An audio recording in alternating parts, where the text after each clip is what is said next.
What's going on with your music producers? My name is Curtis King of Curtis King TV, and although this video is on behalf of the music producer community, specifically those of you that are taking sponsored deals or taking sponsorships and doing sponsored posts, this video is not directed to you. This video is directed to the larger companies that approach us, sometimes with some very unfair and borderline disrespectful deals. I don't think that a lot of them understand, some of them may not even care, why you cannot just weigh things by an outdated system when it comes to what you propose to us as creators. I'm gonna make all that make sense in just a second. Let's talk about it.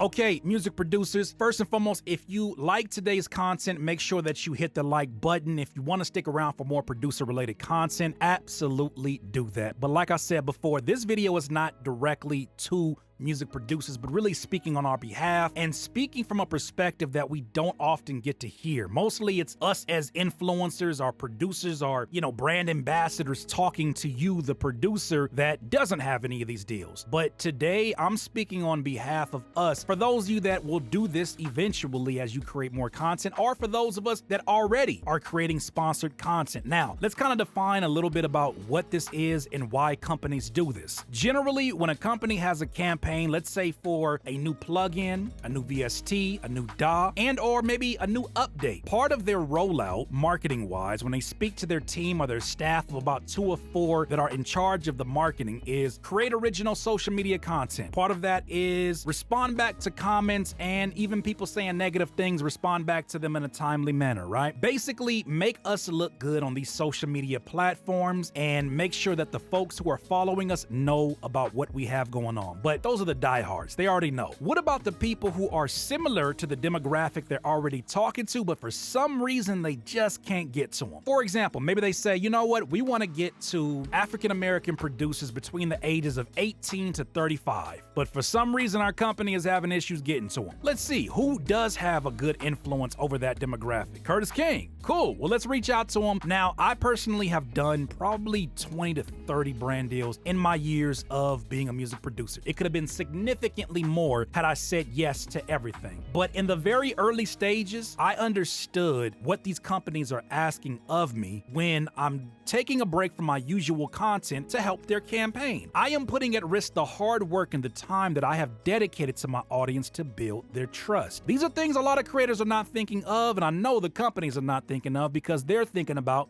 their bottom line. However, there was a time that companies could approach me and say, hey, Curtis King, how about this program that's $350? How about we just give that to you for free? For real?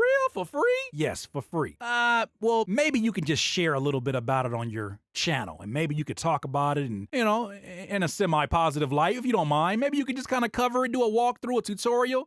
Yeah, for sure I could do that. And in your mind, you're thinking, damn, I just saved $350 by doing a 2-minute, 3-minute video. But you didn't save nothing. You actually took on the responsibilities that other people usually get paid for. What are you talking about, Curtis? When you say yes to that deal, which I'm not downplaying anybody who does that because everybody has different circumstances, but in the long run, you have to understand that you're getting the short end of the stick. You are being asked to be the voice, right? Be in front of the camera. You're being asked to video edit. You're being asked to create copy on your social media, especially if you are creating micro content. You're being asked to create copy. All these departments people get paid for. As a matter of fact, these major plugin companies and software companies, they have a department that gets paid for this. It's called their marketing department / their social media manager. So we got to talk a little bit about what the social media manager is so that you can understand why the payments they're offering us is somewhat unfair. A social media manager who's in charge of creating original content is generally paid about, at base level, $30,000 a year. That equates to almost about $150 a day working for whatever company they work for. That's at the very bottom, right? They are hired based upon their potential, not based upon their own following, to be a great voice and a great social media manager that can expand that particular company's audience. When these companies companies who are paying this person $150 a day reach out to us and say, how about we offer you $300? I think their logic is that, well, that's 2 days worth of work for our social media manager. So you're getting paid for that just for a 30-second ad spot or a 2-minute ad spot? Even paying us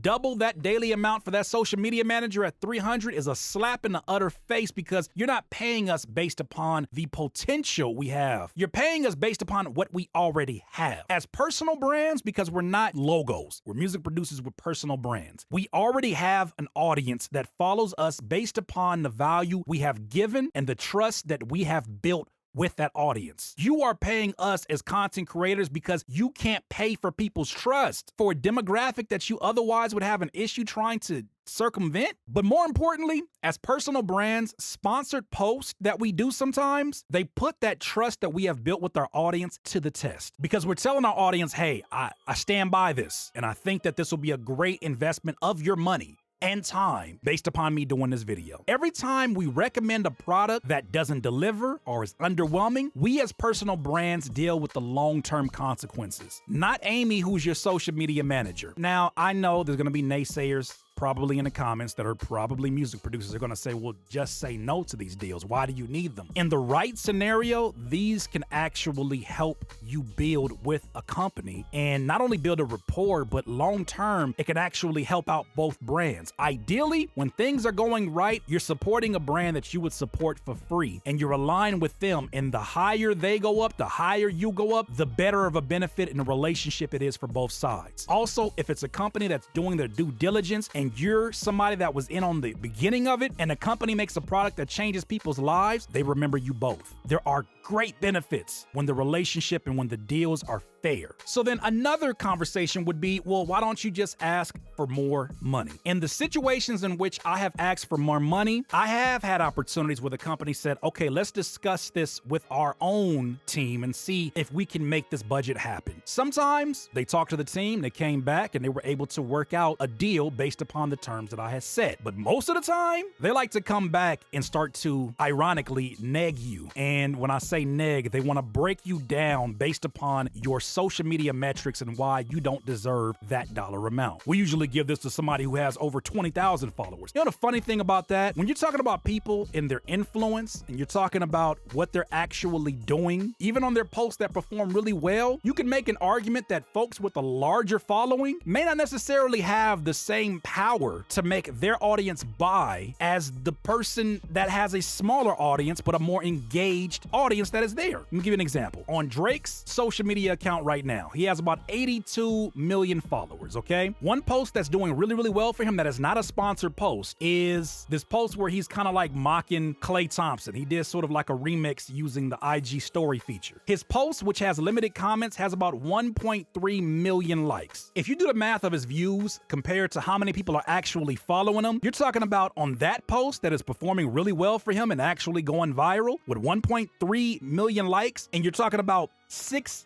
million views. So these are just viewers, right? Let's just talk about that ratio. That's only 8% of his following that actually viewed that post. And if anybody has done a sponsored post, tell me if I'm wrong. Unless they put ads behind it, don't those underperform? So if Drake's best post within the last week only gets 8.1 of his following engaging with him, but they're willing to pay him multi-millions for that. And on the flip side, imagine you have 10,000 followers, okay? Imagine you average about 3,000 views for every post that you put up. Let's say even your sponsored post. That means that 30% of your audience has been more engaged based upon the ratio and based upon your amount of followers. Now, you can say whatever you want about those metrics, but what I'm trying to get to, my point is this: when you base it upon just vanity metrics, your metrics are skewed at their very foundation. You cannot tell somebody as an influencer, you are only worth this X amount of money based upon your following and what you have. If you do, you're not actually taking into consideration that person's true influence